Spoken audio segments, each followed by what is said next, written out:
Hello भाई, नमस्कार। क्या हाल चाल। आई होप कि सारे अच्छे होंगे, बढ़िया होंगे। अपनी तैयारी जो है वो बहुत अच्छी चल रही होगी।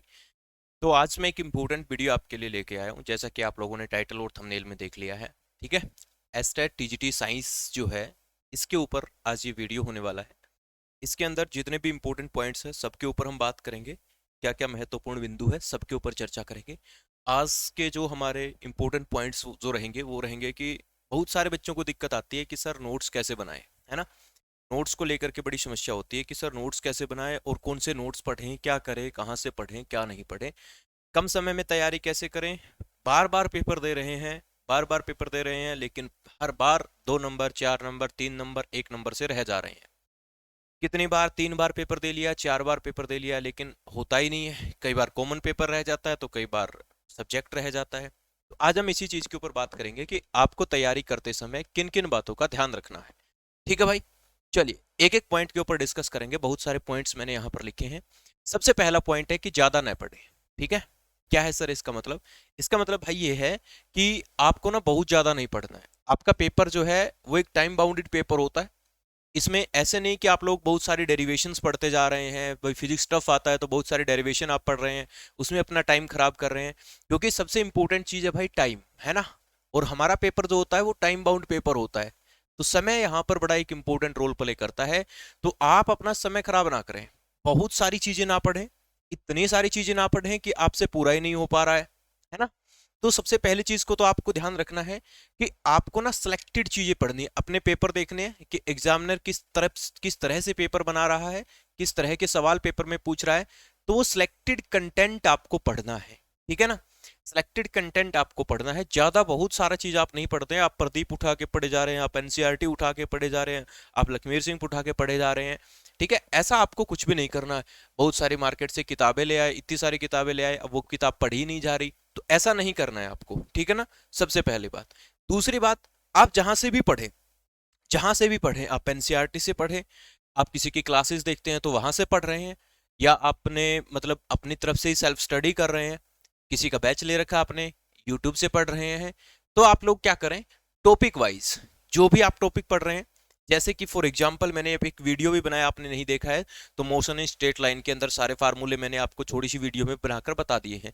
जैसे कि वहीं आप बात करें कि हम लोग मोशन पढ़ रहे हैं, मोशन इन स्ट्रेट लाइन पढ़ रहे हैं। ठीक है। फिजिक्स में मोशन इन स्ट्रेट लाइन पढ़ रहे हैं। तो आप क्या करें, उस टॉपिक के जहां भी पढ़ रहे हैं, जिस भी समय पढ़ रहे हैं, एक छोटी सी कॉपी आती है भाई साहब, 10-15 रुपए की, 20 रुपए की कॉपी आती है। वो कॉपी लें और उसके अंदर, ठीक है, उसके अंदर इस टॉपिक के जो जो इंपॉर्टेंट पॉइंट है, जो जो इंपॉर्टेंट फॉर्मूलाज है, ठीक है, जो जो इंपॉर्टेंट पॉइंट्स है, ठीक है, आपको लगता है, आपने को लगता है कि यार ये इंपॉर्टेंट है और मैं भूल सकता हूं, या जो चीज आपको आती है ना ऑलरेडी, उसको मत लिखो। उसको मत लिखो जो चीज आपको ऑलरेडी आती है। जिस तरह 9th क्लास की छोटी मोटी चीजें, डिस्टेंस क्या होता है, डिस्प्लेसमेंट क्या होता है, ये कॉमन बात है। स्पीड का फार्मूला क्या, वेलोसिटी का फार्मूला, ये कॉमन बात है, सबको आती है। तो ये मत लिखो। जो जो चीज आपको लग रहा है कि आपको मतलब भूल सकते हैं आप लोग, आपको बार बार कंफ्यूजन होता है, तो वो टॉपिक वाइज, ऐसा नहीं कि रैंडमली आप कुछ भी लिखे जा रहे हैं। जहां से जिस टॉपिक को पढ़े ना, उसी टॉपिक के क्या करें आप लोग, शॉर्ट नोट्स बनाएं, छोटे नोट्स बनाएं, ताकि आपको जब भी रिवीजन, अब इसका फायदा क्या होगा सर, इसका फायदा होगा जब आप रिवीजन करेंगे ना, जब आप रिवीजन करेंगे तो आप उस कॉपी को उठाएंगे, आप पेज को पलटेंगे, 2 पेज में एक चैप्टर खत्म हो जाता है। तो आप उसको पढ़ेंगे ना तो आपकी सारी चीजें जो है माइंड में रिकॉल हो जाएगी। और ऐसे तरीके से अगर शॉर्ट नोट्स बनाए हैं तो पेपर तक आप लोग 3 से 4 बार आप रिवीजन अपना कर सकते हैं। ठीक है सर। तो पहली बात ये कि टॉपिक वाइज आपको अपने शॉर्ट नोट्स बनाने हैं। ज्यादा बड़े बड़े सारा ही नहीं लिख देना कि सारा ही पढ़ाया जा रहा है और सारा ही आपने छाप दिया, फिर वो रिवीजन नहीं हो पाएगा। तो शॉर्ट नोट्स बनाने हैं, जो जो मेन मेन पॉइंट्स है वो आपको लिखने हैं। ठीक है। तीसरा जो पॉइंट है वो है कि भाई ज्यादा से ज्यादा ना रिवीजन करें। आप ये नहीं करें कि भाई साहब आप पढ़ते पढ़ते जा रहे हैं, पढ़ते पढ़ते जा रहे हैं, पीछे वाला साफ होता जा रहा है, ऐसा ना करें। जितना आपने पढ़ा है उसका रिवीजन करें। मतलब ये सोच के चलें कि यार जो आपने पढ़ लिया ना, जो आपने पढ़ लिया वो आपका एटलीस्ट जितना आपने पढ़ा है ना, वो आपका क्लियर हो जाए, उसमें आपको कोई डाउट ना हो। ये ना हो कि भाई पहले वाला ही आपने पढ़ा हुआ है, वो तो आपका क्लियर ही नहीं हो रहा, उसके तो कंसेप्ट ही समझ नहीं आ रहे, उसकी चीजें याद ही नहीं रह रही आपको, और आप नया नया पढ़ते जा रहे हैं, नया नया पढ़ते जा रहे हैं। तो ऐसा करने से बचे भाई। ज्यादा से ज्यादा रिवीजन हो सके, उतना ज्यादा हो सके रिवीजन करें। ठीक है। 3-4 बार पेपर तक रिवीजन कर जाए। ताकि चीजें आपके माइंड में सेट रहें। रिवीजन बड़ा इंपॉर्टेंट होता है, न कि बहुत ज्यादा कंटेंट पढ़ना। तीसरा है अपने नोट्स पढ़े भाई, इधर उधर से ना करें, ठीक है, कि आपने उसके नोट्स ले लिए, वहां से डाउनलोड कर लिए, वहां से ले लिए, कहीं से पेड ले लिए, कहीं से फ्री में मिल रहे हैं वो ले लिए, किसी दूसरे साथी के ले लिए जिसने, अब मान लिए जिसने पेपर पास किया है आपने उसके नोट्स ले लिए, भाई उसने कहाँ लिखा है, किस तरीके से लिखा है, वो आपको समझ ही नहीं आएगा। आप उसको समझने में ही इतना टाइम खराब कर देंगे, इतनी देर में तो आप अपने चैप्टर के नोट्स खुद बना लेते, है ना।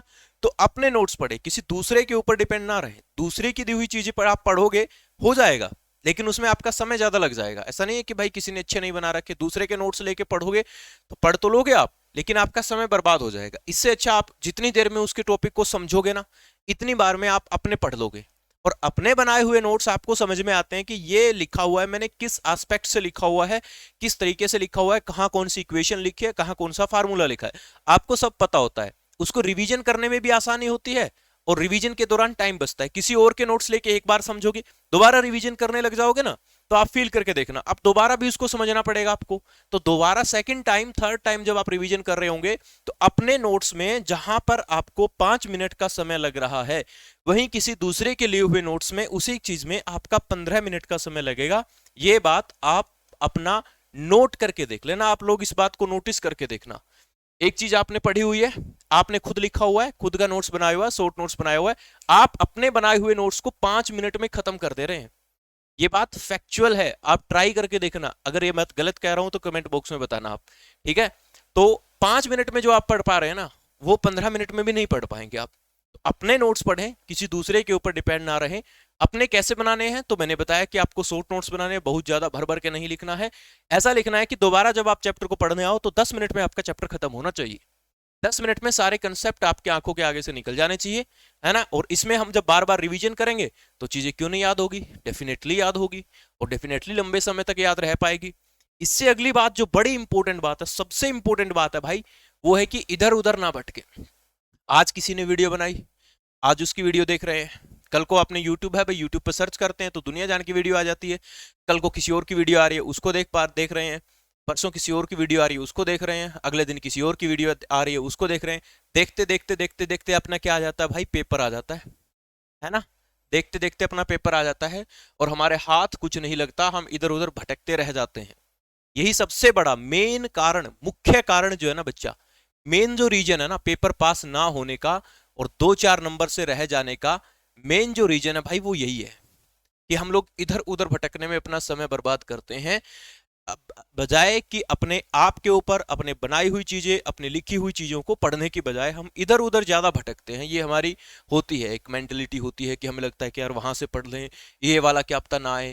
भाई क्यों नहीं आएगा, जब आपने एक चैप्टर पढ़ा, जब आपने मोशन पढ़ा, आपने मोशन इन स्ट्रेट लाइन पढ़ लिया, आपने न्यूटन्स के लॉ पढ़ लिए, है ना, आपने न्यूटन्स के लॉ पढ़ लिए, सारे पढ़ लिए आपने, भले ही एनसीईआरटी से पढ़ लिए है, ठीक है, भले ही किसी किताब से पढ़ लिए हैं, किसी टीचर से पढ़ लिए, आपने जब लॉज ऑफ मोशन सारे पढ़ लिए हैं, तो आपके वाले में से क्यों नहीं आएगा, क्या पता कि दूसरे ने बनाया उसी में से आएगा। जब आपने पूरा कंप्लीट बना पढ़ लिया है, पूरा कंप्लीट नोट्स बना लिया है, तो आपके नोट्स में से ही आएगा, है ना। अगली बात भाई साहब, 3 सब्जेक्ट होते हैं सब्जेक्ट के अंदर, क्या क्या होते हैं, फिजिक्स होता है, केमिस्ट्री होता है, बायोलॉजी होता है। अब एटलीस्ट मैं पहले भी एक वीडियो बना चुका हूं, टॉपिक वाइज बना चुका हूं, कौन सी क्लास की बुक पढ़नी है, अगर आपने नहीं देखा है तो आप प्लेलिस्ट में जाकर के वो वीडियो देख सकते हैं। टीजीटी साइंस के नाम से प्लेलिस्ट बना होगा, तो वहां जाके वो वीडियो देख सकते हैं, उसमें डिटेल पढ़ाया हुआ है। तो वहां भी मैंने आपको एक चीज बताई थी, अब फिर बता रहा हूं मैं आपको कि सर इनमें से ना एक सब्जेक्ट जो आपका मेन सब्जेक्ट है, एक आपका जो मेन सब्जेक्ट है उसको आप बड़ा स्ट्रोंग कर ले, ठीक है। किसी का सब फिजिक्स हो सकता है, किसी का केमिस्ट्री हो सकता है, किसी का बायोलॉजी हो सकता है। तो एक सब्जेक्ट को क्या करे बच्चा, बहुत ज्यादा स्ट्रोंग रखे कि इसमें हमारा कोई गड़बड़ नहीं होना चाहिए। अब सर, अब मेरे पास एक स्टूडेंट का मैसेज आया, कहते सर मैं फिजिक्स पढ़ लूं, फिजिक्स कर लूं, काम चल जाएगा क्या। उसने इतनी बात तो देख ली कि भाई एक सब्जेक्ट के ऊपर मेन फोकस करो। अब मान लीजिए फिजिक्स कर लिया आपने, क्या कर ली, फिजिक्स कर लिया आपने, ठीक है। तो इसका मतलब ये नहीं है कि केमिस्ट्री और बायोलॉजी को आप बिल्कुल टच ही ना करें, ना ना ना ना ना। आप लोग 9th और 10th क्लास की तो बायोलॉजी और केमिस्ट्री पूरी करें ना, 9वीं और 10वीं क्लास का जो नॉर्मल लेवल है वो तो पूरा करें आप। मतलब अगर आप इसको स्ट्रोंग कर रहे हैं तो इसका मतलब ये नहीं कि आप इनको बिल्कुल ही टच ना करें, नहीं नहीं, ऐसा नहीं करना। एटलीस्ट इनको आप 50% तक लेके जाएं, ठीक है, इन दोनों को 50% तक लेके गए अपन, तो क्या हुआ 50-50 क्या होगा 100 होगा, यानी कि अपने दो सब्जेक्ट क्या हो गए, कवर हो गए, है ना। ये 50 से हो सकता है एक 60 भी चला जाए तो अपना 110% हो गया, हो सकता है दोनों 60-60 चले जाए, कोई बड़ी बात नहीं है, बहुत आसान चीज होती है। एक सब्जेक्ट स्ट्रॉन्ग है तो दूसरा हमारा क्या हो गया, इससे हमारे क्या हो गए, सवा दो सब्जेक्ट कवर हो गए, समझ रहे बात को। एक सब्जेक्ट को, मेन सब्जेक्ट को आप लोग ज्यादा प्रेफरेंस देके उसको बड़ा स्ट्रॉन्ग बना ले, और इसका मतलब ये नहीं कि दूसरों के ऊपर भी आप अपनी कमांड रखें, जो बेसिक बेसिक नॉलेज है वो दूसरे सब्जेक्ट्स की भी आप रखें, ऐसा नहीं कि उनको बिल्कुल टच ना करेंगे तो फिर काम नहीं चलेगा। तो इन सब बातों का आपको ध्यान रखना है। वीडियो कैसी लगी कमेंट बॉक्स में जरूर बताना, और अगर आप टीजीटी साइंस का बैच लेना चाहते हैं भाई, टीजीटी साइंस की तैयारी कर रहे हैं, तो टीजीटी साइंस का हमारा विधि गुरुकुल ऐप के ऊपर बैच चल रहा है, ठीक है, विधि गुरुकुल ऐप है हमारा, विधि गुरुकुल ऐप, प्ले स्टोर पे जाएंगे, विधि गुरुकुल ऐप लिखेंगे तो आ जाएगा अपना, वहां से टीजीटी साइंस का बैच मिल जाएगा। कोई क्यूरी हो तो 8168809162 इस नंबर पर आप मैसेज करके पूछ सकते हैं, अपने जो भी डाउट होंगे वो आपके क्लियर कर सकते हैं भाई साहब, ठीक है। वीडियो कैसी लगी कमेंट बॉक्स में जरूर बताना, और किस तरह की वीडियो आप चाहते हैं क्या हम लोग बनाएं वो भी आप मुझे कमेंट बॉक्स में कमेंट करके बता देना, कि प्रैक्टिस करवाएं, टॉपिक वाइज प्रैक्टिस करवाएं, क्या चीज़ हम लोग यूट्यूब पर कर सकते हैं आपके लिए, वो हम कोशिश करेंगे जितना हो सकेगा हमसे होगा। वीडियो अच्छी लगी है तो लाइक कर दें, चैनल को पर पहली बार आए हैं तो सब्सक्राइब भी कर लो भाई, ठीक है। मिलते हैं अगली वीडियो में, तब तक के लिए बाय बाय, टाटा, नमस्ते।